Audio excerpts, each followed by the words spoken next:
はい。ここでは音読のトレーニングをしていこうと思います。英語の長文を読めるようになるために、音読っていうのは非常に大切で、効果が出やすいトレーニングですので、しっかり続けていこうと思っております。で、音読に移る前に、しっかり解説動画を見て、本文の内容であったり、単語の意味、文法の構造などは理解した上で、移っていってほしいと思っております。で、音読は基本的には最低限3回はしてください。1回目意識してほしいのがネイティブスピーカーの音です。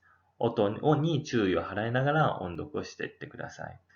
で、2回目は本文の内容、単語の意味を頭の中でイメージしながら音読をしていってください。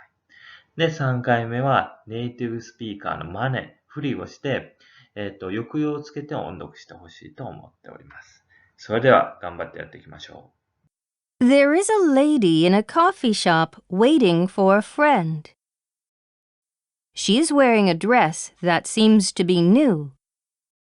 Then a waiter comes along with a coffee. He somehow trips on something and spills the coffee all over her. Now her dress looks as though she has been fighting with a bull in a puddle of dirty water.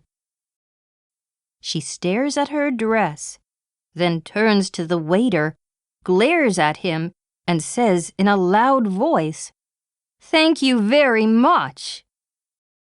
Do you think the lady really wanted to thank the waiter for soiling her dress? Was she looking for an excuse to go home without seeing her friend? Naturally, you would answer, "No way. She must have been extremely angry." You may say so because she glared at the waiter while she spat out those words. In other words, the way she looked at him and the way she talked to him helped you understand what her real intention was. Often, our words do not convey our intentions, and sometimes they do not even convey the truth. In order to understand people's intentions, we have to not only listen to their words, but also pay attention to other things, such as their body, facial expressions, and tone of voice. According to an American anthropologist, no more than 35% of the social meaning of speech is conveyed by words. The other 65% is conveyed by body actions, such as facial expressions, eye contact, touching, and body space, in addition to the tone, speed, and loudness of the voice. These factors are called nonverbal language. One part of nonverbal language is natural, and we have little control over it. For example, we turn red or white when we are very angry or worried. We sometimes cry, laugh, shake, or stare at things around us.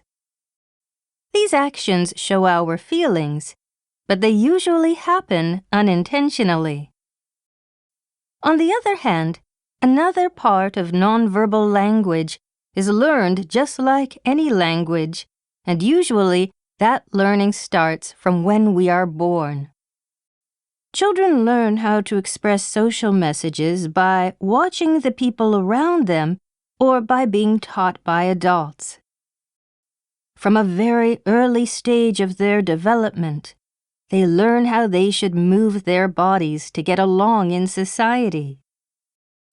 American children quickly learn that smiling makes people happy. Japanese children learn to bow even when they have hardly begun to talk.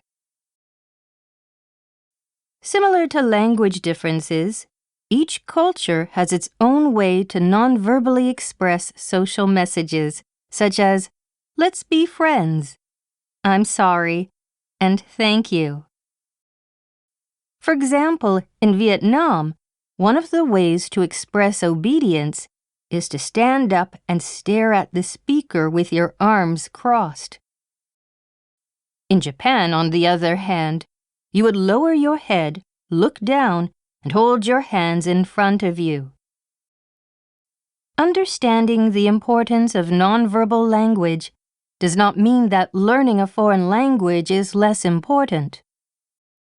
On the contrary, if we realize the importance and meaning of nonverbal language, we will be able to understand and deal with those messages better. We may also understand the messages we are sending out when we are interacting with people from different cultures.